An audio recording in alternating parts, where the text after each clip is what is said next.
3 वाजले होते. पावसाच्या सरींनी पुण्याच्या रस्त्यांना भिजवलं होतं. एक तरुणी, सानिका, घरात काचेसमोर उभी होती.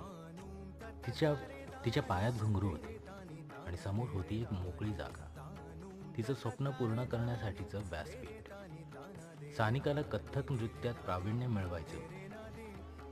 गावातील कठीण परिस्थिती आणि कौटुंबिक अडचणींना ती जिद्दीने सामोरी गेली होती. तिचे गुरु नेहमी म्हणायची, कथ्थक ही फक्त कला नाही, ती आत्म्याची भाषा आहे. त्या शब्दांनी तिला नेहमी प्रेरणा मिळाली.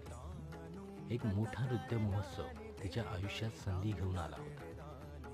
सानिकानं 2 महिने न थांबता मेहनत केली. तिच्या प्रत्येक तालात आत्म्याचा सूर गुंफला. महोत्सवाच्या दिवशी तिच्या पायातील घुंगरांचा प्रत्येक आवाज जणू पावसांच्या टिपांसोबत संवाद साधत